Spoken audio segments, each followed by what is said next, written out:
America was born from a lie that became a promise. In 1776, a slaveholder named Thomas Jefferson wrote that all men are created equal. At that moment, 1/5 of the people within the new nation were human property. This was not hypocrisy to be buried. It was contradiction to be fought over for the next 89 years, and the fight would cost more American lives than any other war before or since. The Civil War did not resolve the lie. It transformed it into a question that still defines a nation. Who is truly American? The genius of the American experiment was not its founding purity. It was its institutionalization of argument. The Constitution, a document so ambiguous that its framers disagreed about its meaning before the ink dried, created a framework where contradiction could be channeled into competition rather than collapse. 3 branches checking each other. Federal and state governments in permanent tension. A Bill of Rights that protected speech, even when that speech threatened the state itself. No other major nation designed itself to be this difficult to govern. This friction produced explosive energy. In the 19th century, America became the first society to industrialize without a feudal past. European immigrants arrived not as peasants escaping land, but as workers escaping class. The Homestead Act of 1862 gave away 270 million acres of land, 10% of the entire country, to anyone willing to farm it. This was not socialism. It was radical opportunity capitalism, and it created a middle class before Europe had one. By 1900, American manufacturing output exceeded Britain, Germany, and France combined. But opportunity required violence. The same westward expansion that built the middle class destroyed Native American nations with systematic efficiency. The Indian Wars were not tragic accidents. They were demographic engineering. 60 million buffaloes slaughtered to starve the Plains tribes, children forcibly removed to boarding schools, languages criminalized. America became a continental power by solving its Indian problem, with the same bureaucratic thoroughness it later applied to its Japanese problem during World War II internment camps. The 20th century revealed America's true weapon, not military might, but institutional adaptability. When the Great Depression shattered the economy, Franklin Roosevelt did not seize power as dictators did across Europe. He expanded the state within existing constitutional boundaries, creating Social Security, the SEC, and the modern regulatory framework, then submitted himself to re-election.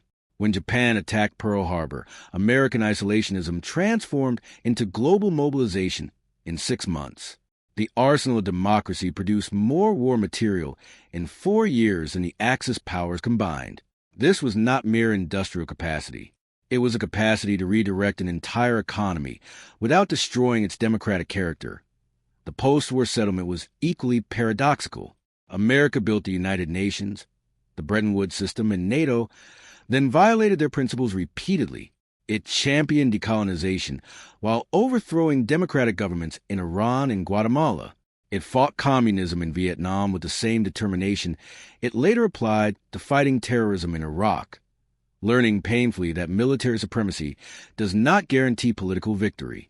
The Cold War was won not by American weapons alone, but by the Soviet system's inability to adapt, a failure of institutional flexibility that America, despite its own crises, consistently avoided. The American story since 1991 has been one of unipolar power and internal fragmentation.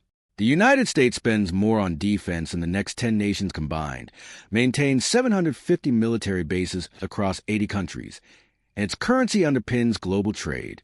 Yet domestically, it has become 2 nations, one urban, diverse, and globally oriented, the other rural, homogeneous, and suspicious of external entanglement. The 2016 and 2020 elections were not merely political contests. They were referenda on which America would predominate, the one that built international institutions, or the one that resents them. What makes this history compelling is not American exceptionalism in traditional sense. It is American exceptional contradiction. No other nation has been simultaneously so idealistic and so brutal, so welcoming and so exclusionary, so capable of reinvention and so imprisoned by its past. The same Constitution that enabled abolitionism protected slavery for 3 generations. The same immigration tradition that built the nation produced the Chinese Exclusion Act and the Muslim ban. The same military that liberated Europe firebombed Tokyo and dropped atomic weapons on civilians that America's power derives from this tension.